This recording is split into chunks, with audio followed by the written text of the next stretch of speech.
2021.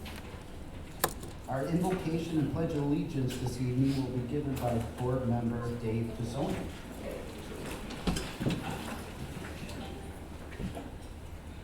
Dear Heavenly Father, thank you for the opportunity to be here and conduct the town business. We ask that you give courage and strength to those that are suffering and in need. We always ask you to protect our servicemen and women and those that keep us safe. In our Father. Amen. Amen. Pledge allegiance to the flag of the United States of America and to the republic for which it stands, one nation, under God, indivisible, with liberty and justice for all. Thank you, Mr. Tassoni. I don't believe there's any agenda changes for this evening. So Clerk Gumma, can you please call the roll? Certainly. Thank you, Mr. Chairman. Just a reminder to everybody, please speak clearly and directly into your microphone. We will start with Mr. McDonald. Present. Mr. Neighbors. Here. Mrs. Red. Here. Mr. Salgado. Present. Mr. Schultz. Here. Mr. Tassoni. Present. Mr. Webster.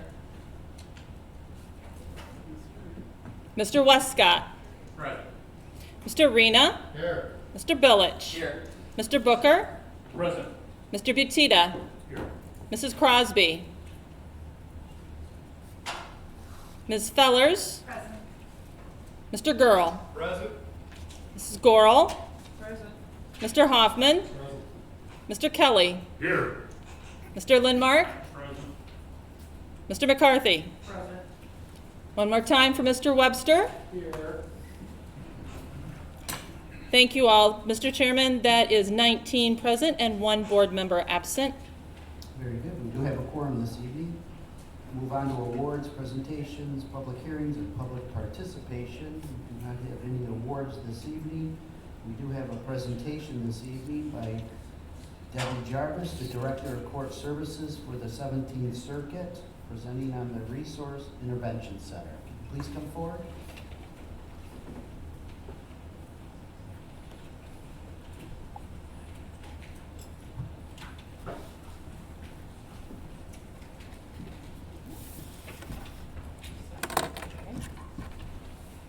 Hello, everyone. Good evening. Thank you for having me back again this week. If you remember, I was here 2 weeks ago talking about one area of our court services division, and so tonight I'd like to talk to you about another area, I think. Okay, I'm going to fast forward. This is what you saw the last time you were here. So tonight what I'd like to talk about is our Resource Intervention Center, or also known as the RIC. The RIC came to us, a little bit of history here. The RIC was originally funded through our public safety sales tax that was passed back in 2002. It took a couple of years, but the RIC program began for service on February 11th of 2008. The RIC Center, for those of you who aren't familiar with what we do there, we consider that our one-stop shop for treatment programs for those who are court involved and under a court order. So what happens at the RIC Center is our RIC staff and facilitators facilitate an array of services to individuals on probation or pretrial supervision in Winnebago County. All of our RIC programs are contained within our adult building for probation, so that's at the 526. Some of you know it as the Janet Waddles building, but that's where it is. We have that on the 3rd floor and also on the lower level there. The mission of the RIC program is to enhance community safety by providing evidence-based targeted interventions. So the things that we look at, we are looking at the most effective behavioral models in corrections. As you can see on the last bullet point there, underlined, it talks about cognitive behavioral approaches that target criminogenic risk factors. So that's a lot of pretty complicated words that talk about we're looking to change people's thinking that leads to criminal behavior. So how does somebody get into the RIC program? Clients get referred to the RIC by their lead probation officer or the RIC probation officer. What we do is we look at the risk, needs, responsivity principle. So what that means is that we provide services to our clients that are moderate to high risk. We talked about that a little bit 2 weeks ago with our juvenile services, how we want to target those people who are higher risk and give them the most services. So some of the services that we provide at the RIC, Thinking for a Change, and that is one of our newer groups that we have been doing, but we have really been hitting this hard and offering this in a variety of different times, evenings, days, things like that, because we really want all of our probationers to have the opportunity to have this group. So it talks about we help our participants take control of their lives by taking control of their thinking. Again, that cognitive behavioral. The three components of Thinking for a Change are cognitive self-change, social skills, and problem-solving skills. Another area of services is our intimate partner abuse. So we have a couple of things there. We have Beyond Violence, which is a group just specifically for women. And then we also have our Partner Abuse Intervention Program that is facilitated by Remedies. Unfortunately, within the last year, we did have another service provider who had to pull out of our RIC program, who was doing the paid services because they didn't have enough staff. As you hear everywhere, staffing is an issue, and they were not able to continue those services with us. We have applied for a grant program through the Bureau of Justice Administration to be able to expand our paid services to the evening hours. Currently, we're only daytime, so we would like to be able to have extended hours for those people who are working during the day. We offer anger management. Those classes are facilitated by our RIC staff members. We have substance abuse services that we offer there, and that is through a variety of different sources. We have Remedies, substance abuse addiction services. Rosecrans provides substance abuse treatment. Then we have Moving Forward, which is a group facilitated by our staff. And then also a New Direction relapse prevention. So those last two groups are for people once they have finished the standard type of services to help them continue on after, because oftentimes there may be a relapse, so we want to continue to help those people get the services to make it through that time. One other area that we provide services for is in behavioral health. We currently employ a LCSW therapist that provides services to our clients. So she will do a mental health assessment and also individual therapy. So she works on the cognitive behavioral therapy on a one-on-one basis, and then also EMDR, and that helps to deal with trauma for people. We recently, in the last year, had to actually downsize in our LCSW therapists. We used to have two. One of those people left for a different position, and we were unable to fill that. We had a position open for approximately 8 months. We had one applicant. We tried to hire her, but she said she was making approximately $20,000 more at her current position, so she politely declined. So what we have done is we have taken that position and moved it to a non-master level therapist, so we can still utilize that person to provide groups, but we can't do that one-on-one therapy that we used to be able to do. So that is a loss for us. We would love to be able to have that back, but we just can't find anybody to hire at our current salary. We provide trauma services, so we have Beyond Trauma, which is a healing journey for women, and then we also have Exploring Trauma, which is a group specifically for men. Both of those groups are facilitated by our staff. We provide educational services for our clients. Rock Valley College comes in and does a high school equivalency class, and then they also do a job readiness class for us. One of the things that we're extremely proud of, when you come into our adult building in the lobby, we have a big plaque there that has names on it of people who have gotten their GED while participating in our RIC program. Nice part is we just had to order another one. It's full, so we're very happy about that. Some of the additional groups at the RIC Center are essential organization skills for success in probation. So that is some real basic organizational, how do you keep an appointment? How do you keep a calendar? You know, those kinds of things. Our RIC staff facilitate that. We have a grief and loss group. Youth Service Bureau does a parenting group for us. And then we have our Wake Up group with Tommy Meeks.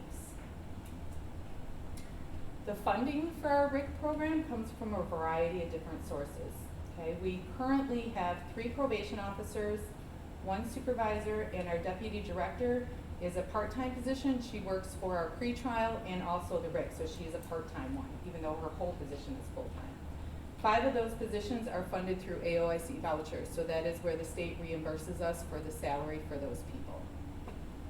The public safety sales tax currently funds the remedies program as well as Tommy Meeks. Managed Medicaid is for Rosecrans, so that is who bills for those substance abuse services.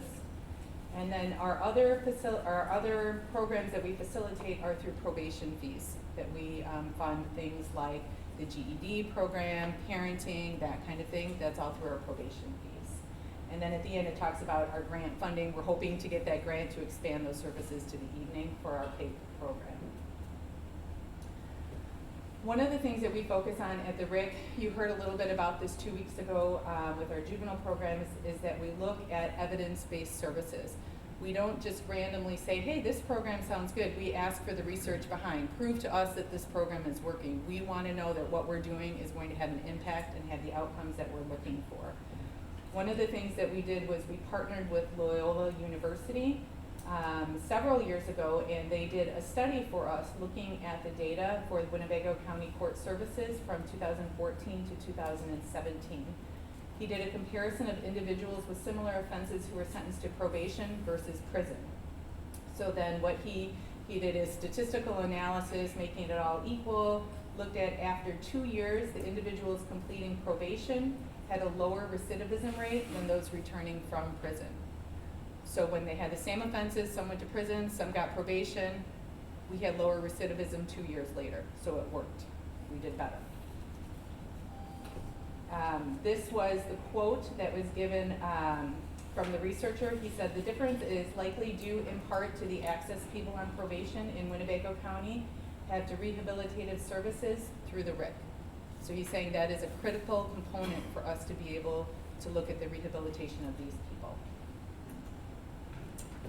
All right, that was pretty quick to go through all of those services. Does anybody have any questions about what we do at the RIC Center? Is there any questions for Ms. Jarvis? All right. Got off easy tonight. Thanks, guys. Thank you.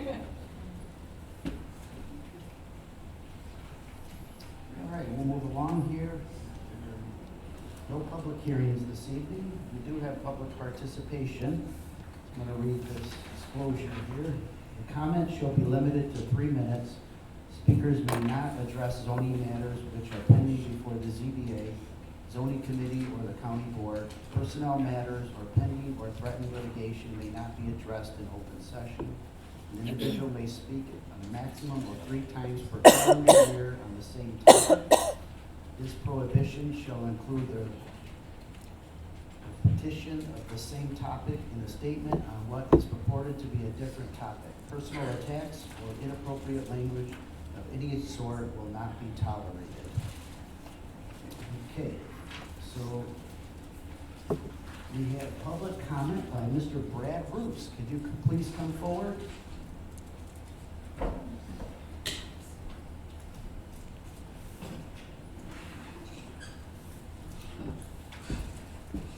Good evening, and thank you for your time. My name is Brad Roos. I'm a longtime resident of Rockford, born and raised here, and I am currently the president of Sustain Rockford. Some of you I know and recognize from my days working with the county, with the city, and so on, and with Ms. Gamal here through Zion Development, where I was the director for 24 years. I've worked for 40 years in neighborhood development work. My academic background, though, is in chemistry and environmental studies. And I have 2 degrees from the University of Illinois in doing that. And I retired from Zion Development in 2014. And then, because I lived near the Keith Creek, got really worried about the flooding down there. And my friend Michael Smith, urban planner, said, go to Dubuque. I went to Dubuque. They had a conference, 500 people, showed us what they did with their B, as in Bumblebee, B Branch Creek.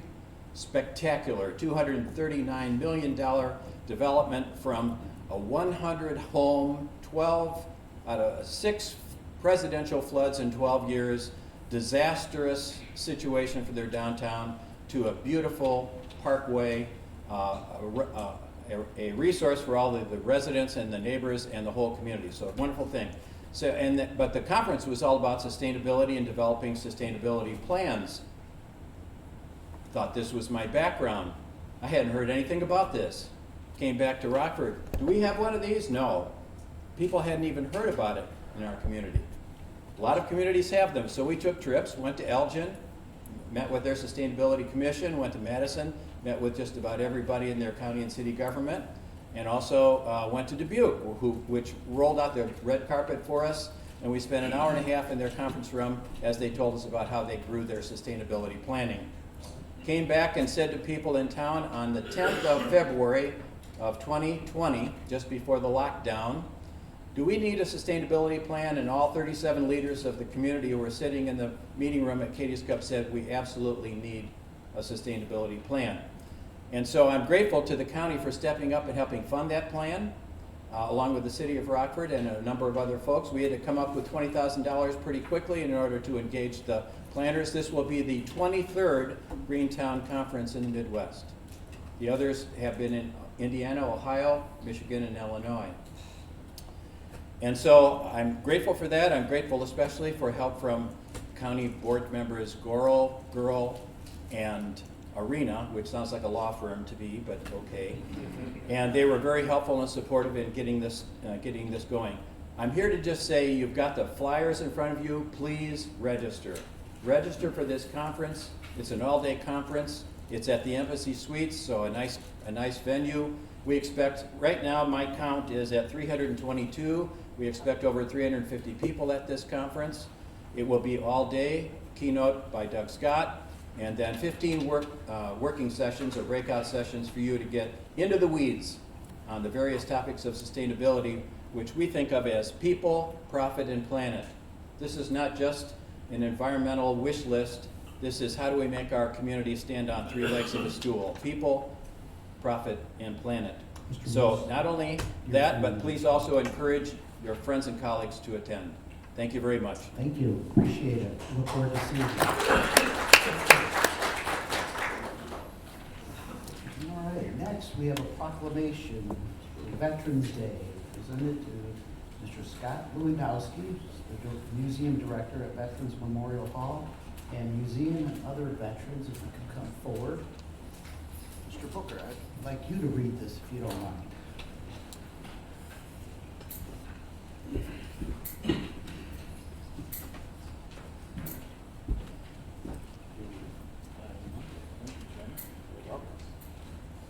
So Board Member Booker is going to be reading the proclamation this evening.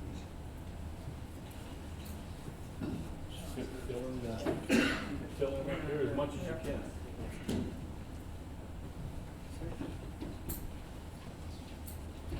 Thank you, Chairman. This proclamation in recognition of Veterans Day in Winnebago County, Illinois. Whereas fighting ceased with an armistice between the Allied nations and Germany went into effect at the 11th hour on the 11th day of the 11th month in the year 1918, marking the conclusion of World War I, one of the most destructive and far-reaching wars in human history. And whereas on June 1st, 1954, Congress passed the bill that President Eisenhower signed proclaiming November 11th as Veterans Day.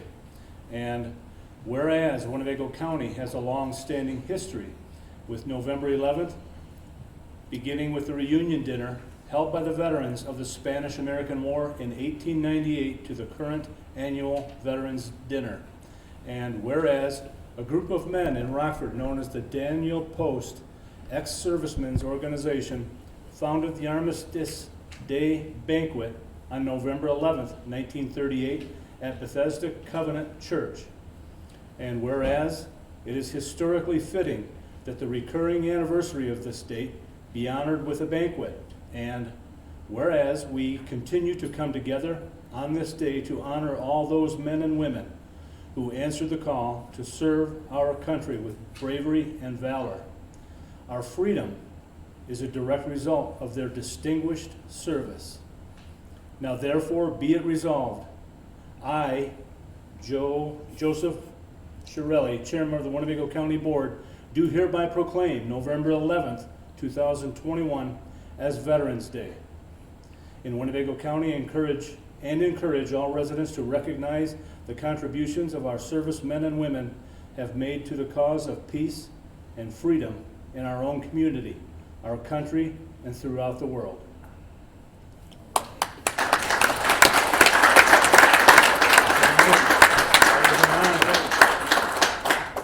Chairman? Thank you, appreciate your service.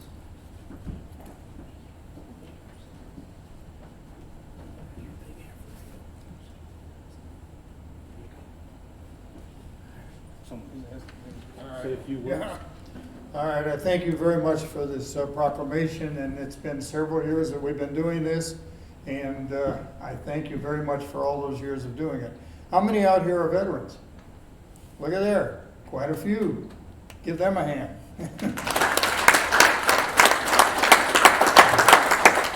How many of you are making it to our dinner coming up? Hey, quite a few there also. Thank you very much. We look forward to seeing all of you there. I think he's just about sold out all the tables, so there's not much space left. So thank you very much, and we'll do this again next year.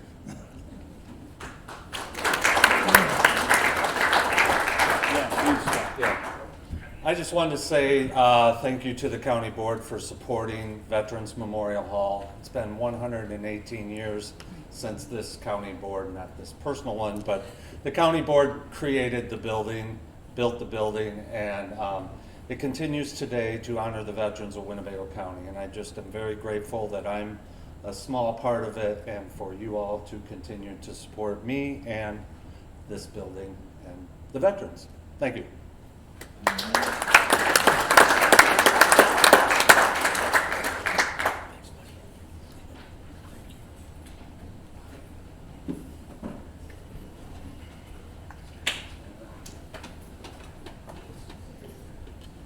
So on our November 9th meeting, we will be having a special veterans program. That's Tuesday, November 9th.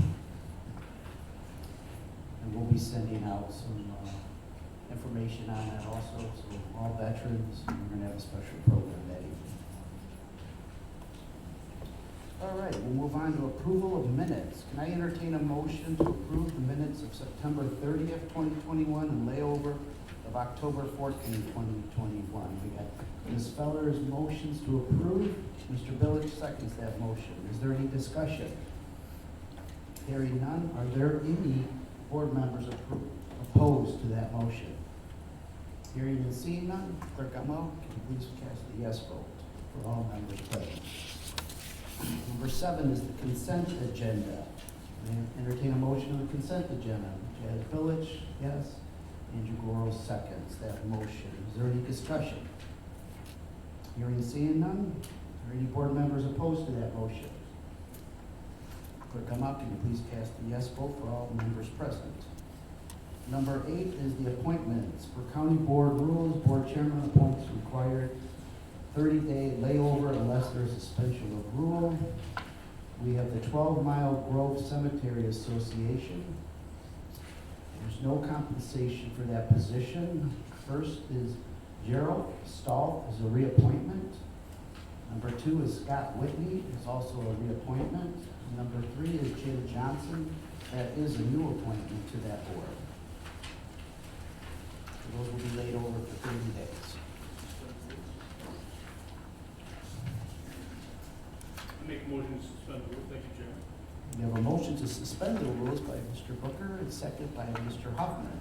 Is there any discussion on that motion? All right. No discussion? Okay. So, is there any board members opposed to that motion to suspend the rules? We have 2, Angela Fellers and Mr. Neighbors. Any others? Mr. Schultz?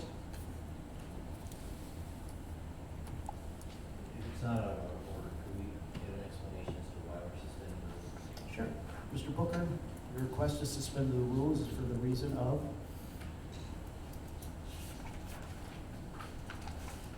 I apologize. Thank you, Chairman. My request to suspend the rules are due to, the two of them are reappointments, and two of them are longtime Seward residents. They're very involved with the area around Seward, and they take great pride in the 12 Mile Grove Cemetery, its history, and how it's maintained. I know them personally, and they are upstanding Seward residents, and as I said, very proud of that cemetery association. Thank you.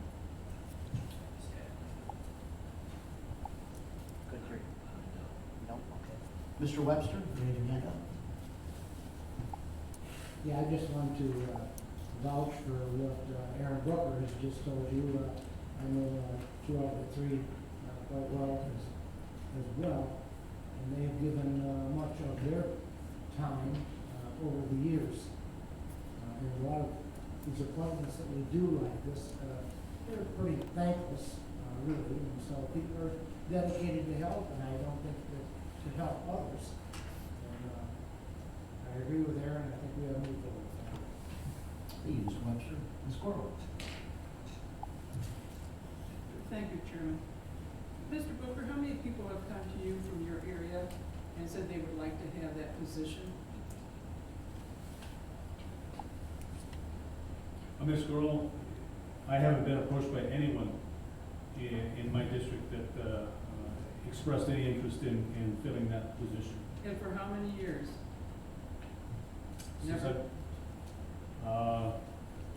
Since I've been on the board, for 5 years, nobody has ever expressed any interest in being on the 12 Mile Grove Cemetery Association. Thank you, because the fact that this is a very small community. And with these very small communities, you don't get a lot of people standing in line wanting a job like that pays nothing. And so I will be voting yes for the suspension. Thank you. Thank you, Ms. Corwin. Yes, Mr. Arena. Thank you, Mr. Chairman. As a general rule with these appointments, I think we should avoid suspending the rules when there's a need to vet the appointees. I think in this particular case, it's in Mr. Booker's district. He knows the people. So I'm going to vote yes on suspending, but just want to point out that I don't want it to be viewed as my willingness to do it in all cases. I think for the majority of the appointments, we need to be careful and make sure we do our due diligence. Thank you. Thank you, Mr. Arena. Any other questions? I can just, yeah, Mr. Neighbors. Mr. Booker, would it, if we don't suspend the rules, would it stop them from doing their job? That's a good question, Mr. Neighbors. I don't believe it would stop them from doing their jobs. It was just a matter of my knowledge of what they've done for the cemetery, and I just realized how safe it is for these appointments. But no, I can say that the 30-day layover wouldn't hurt their appointments whatsoever. And just like I always be the person when it comes to suspending the rules, just because of our previous appointment ordeal, and just remember this next time. That's all I got to say. Fair enough. Thank you, Mr. Neighbors. Mr. Tassoni. Thank you, Mr. Chairman. I guess I'm going to chime in on this too.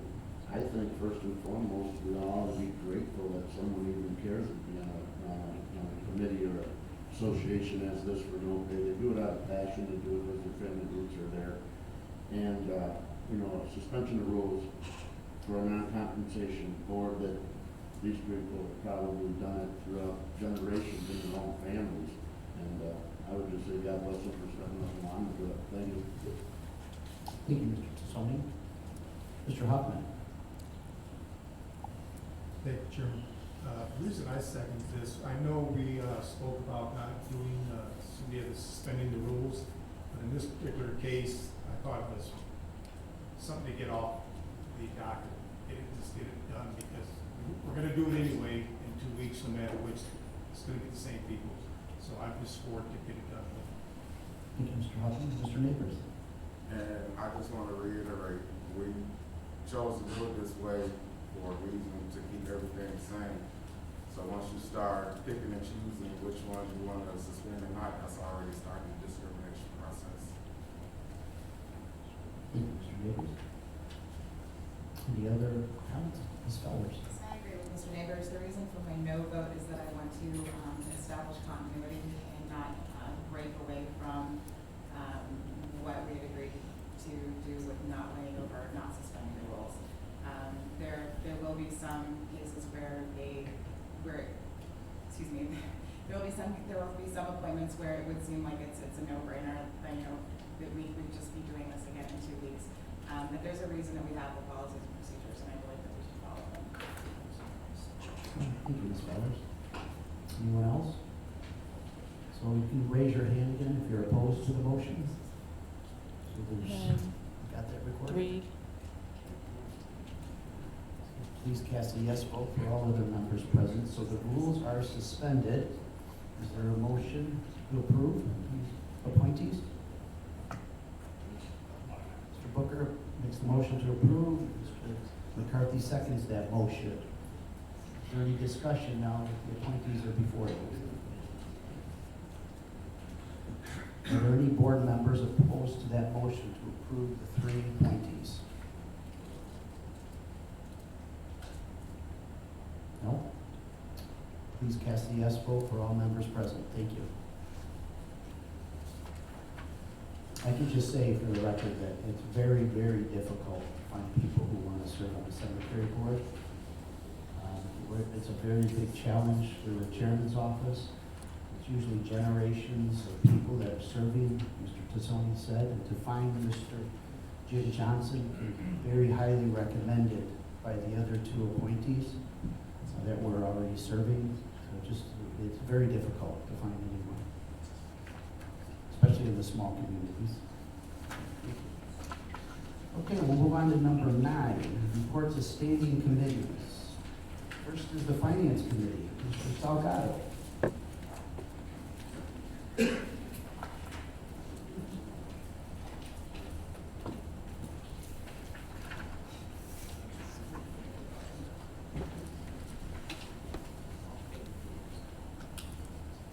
Thank you, Mr. Chairman. The Finance Committee has 3 items tonight.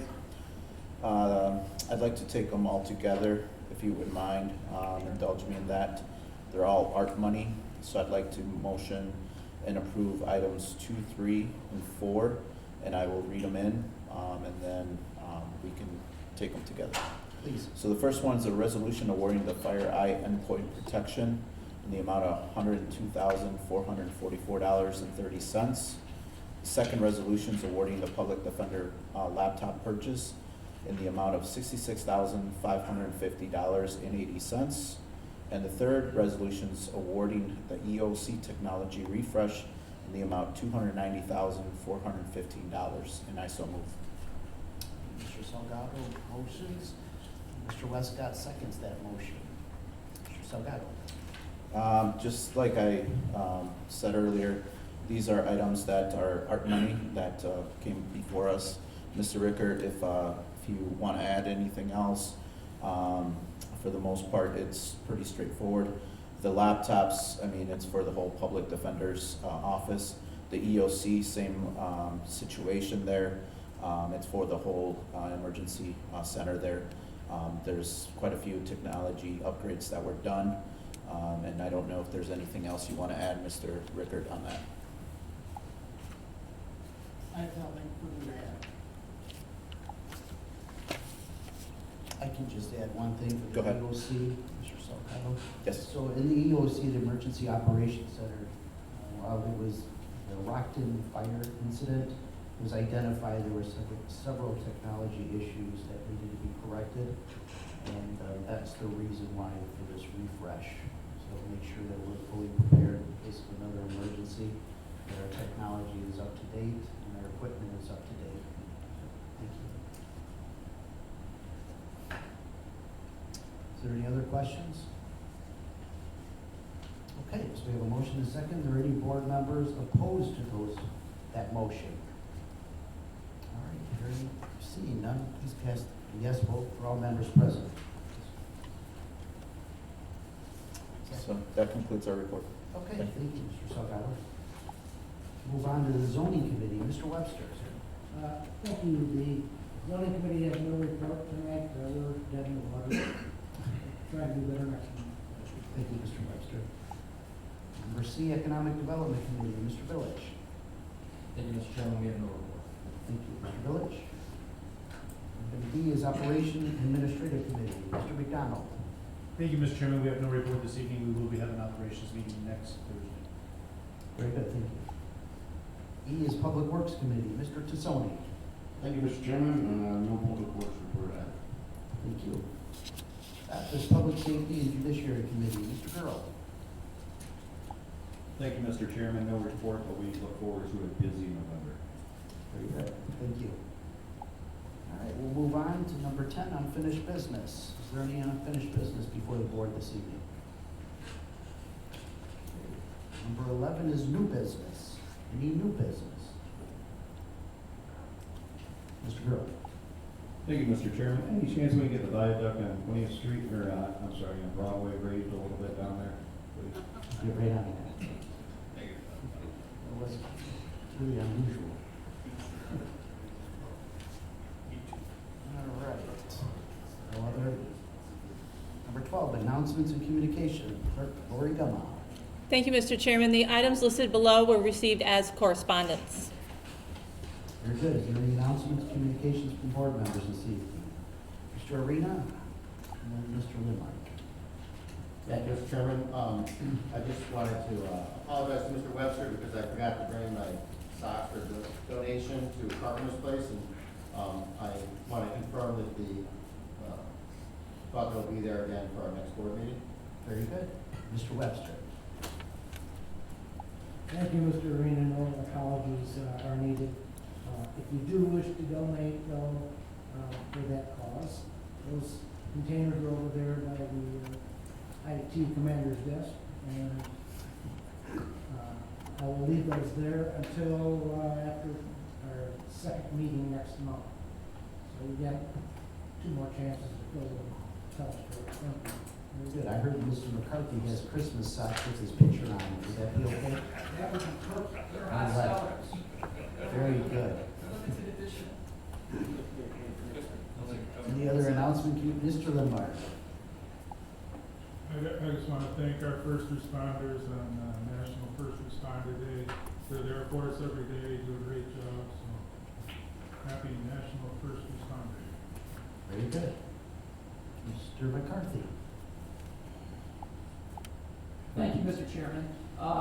Earlier this afternoon, myself and county board members, Ms. Doral and Keith McDonald, we took a tour of the Juvenile Detention Center.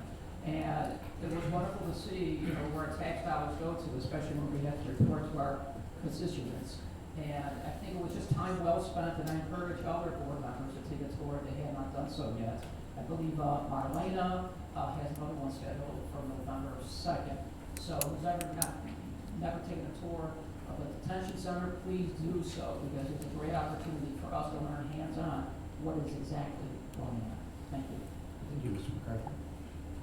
Any other announcements, communications? I did hear that Miss Dorothy Red has an anniversary tomorrow. How many years? 50 plus, I go. 50 plus. Everybody give her a hand. Congratulations. All right, and again, November 9th, it's a Tuesday evening, the next county board meeting. Among other agenda items, we're going to have a special program for the veterans. So make sure everybody is in attendance if possible. We have a motion to adjourn. Mr. Butita and Mr. Hoffman seconds. Is there any opposition to adjournment? Okay, we are adjourned. Thank you. Ooh. Recording stopped.